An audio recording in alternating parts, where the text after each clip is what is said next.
कि जो मेरा हाथ मैया तोहरा पाँव के पयलिया तो क्षमा का उठाते मैया तेरे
खेसारी के दिहल तू बाहर ए माई बेटा खानी कहिरू तू प्यारे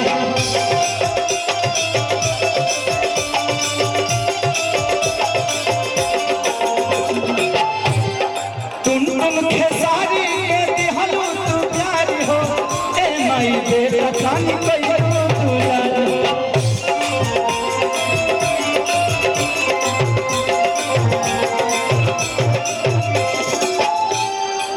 कि जो मेरा हाथ मैया तुम्हारे माथे के बिंदिया कि जो मेरा हाथ मैया तुम्हारे माथे के बिंदिया तो चमक उठाते मैया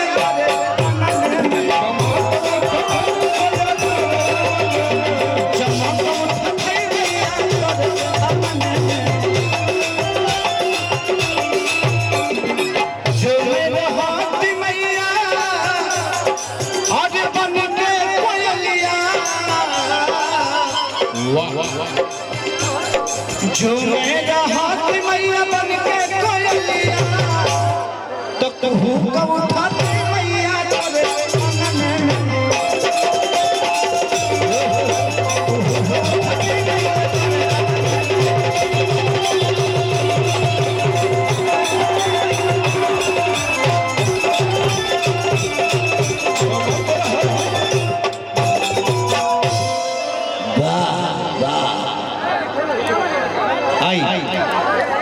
अब हमेशा माई के जब रथ सजेला माई के पंडाल बनेला तो हनुमान जी के पहरा हमेशा रहेला काहे खातिर ऐसे जे देवी दुर्गा जहाँ भी जौन भी स्थान होला हनुमान जी के रुआ कहीं न कहीं पर खाखा देखबे कर ऐसे जे कलयुग में एके गो देवता बाड़े जो जीवित बाड़े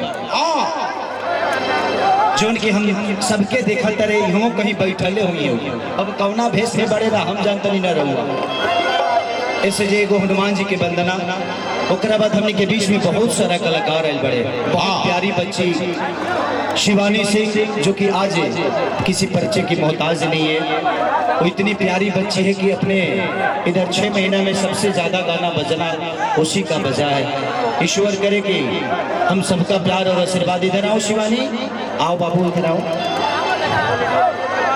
शिवानी एक पहली बार मेरे साथ एक गाना गाई थी। कौन गाना? कौन सा गाना था बाबा? अच्छा तभी सुन देखा कि ये सही नहलाई किन के डिमांडी होला बाबा कि ये सही नहलाई किन के डिमांडी होला भाई बिहारी वाला लड़का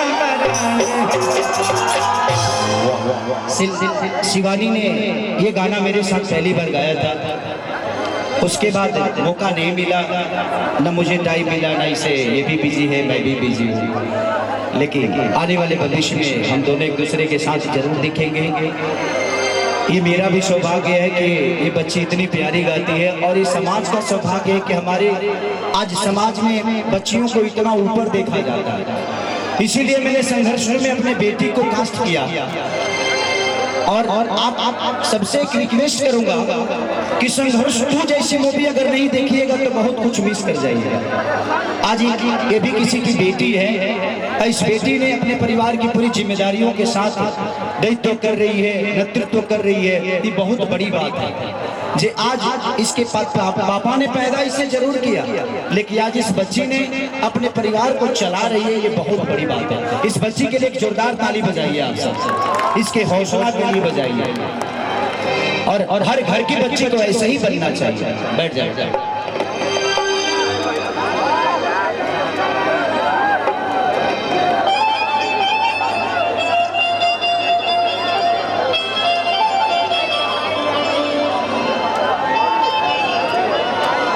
कि धोते हल लब सा अरे डब से नहाई के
भैली जान की पाके हनुमान खुश भैली जान की पाके हनुमान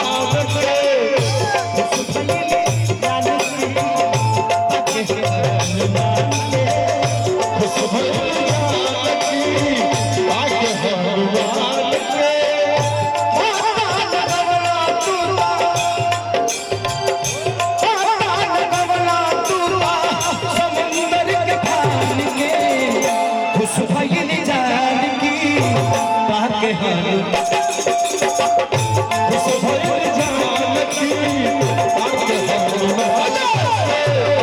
खुश भैली जान की पाके हनुमान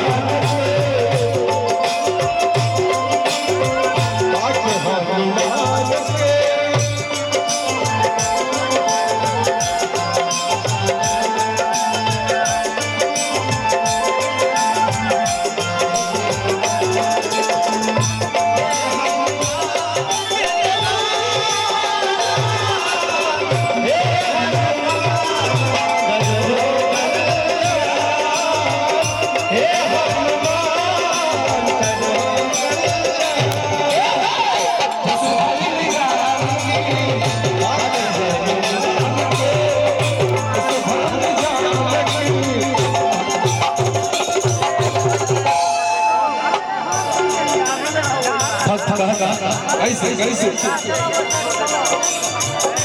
लंका में